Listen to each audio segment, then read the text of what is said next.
At first glance, it could be easy to believe that the higher the average income is of a family, the larger that family would be, as the parents are able to support more children to adulthood and bring them into the workforce.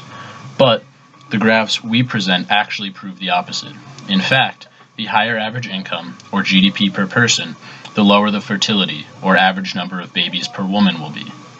There are many reasons behind this, and we will delve into a few of them. Poorer nations cannot afford medical care or advancements. Thus, many children die in either infancy or at a young age.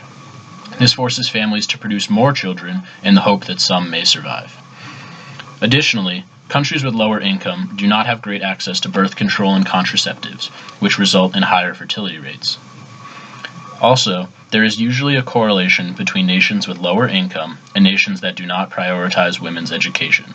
This is important when considering total fertility, because there is a lower opportunity cost for an uneducated woman to have a child than for an educated woman to leave her schooling or job to raise a baby.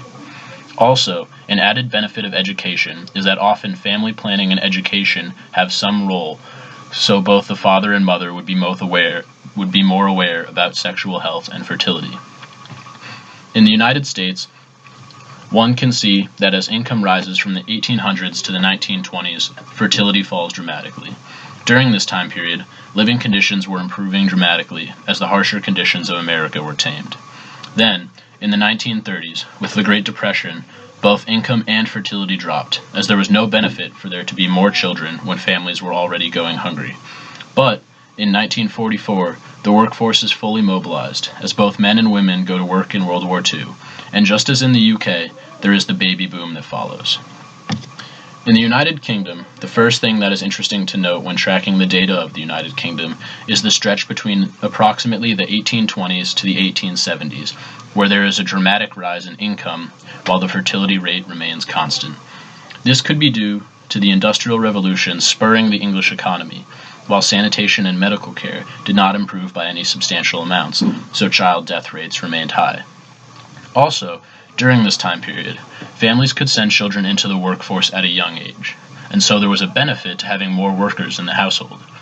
You can clearly see the dramatic effects that both World War I and World War II had on the economy and subsequently the birth rate, and then following the baby boom after World War II.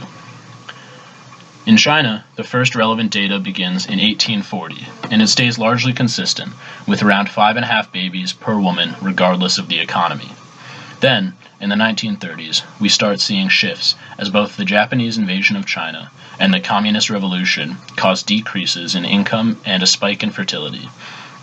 It is also easy to see the effect of the famine of 1959 to 1961, where total fertility drops dramatically, but rebounds afterwards as more food becomes available. In 1979, the infamous one-child policy is instituted, and so there is a gradual decrease of birth rate from this point until 2000, where total fertility reaches a point of approximately 1.5, and it remains largely constant, regardless of incredible income increase. In 1960, the Democratic Republic of the Congo received full independence from Belgium, but with no stable government attached. Subsequently, the economy of the DRC was incredibly weakened, as there was no strong power in place across the nation.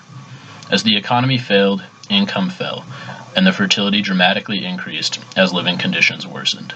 In 2000, there seems to be a rebound of the economy, but this was the nation entering a civil war, which often helps the GDP increase even as the country becomes war-torn.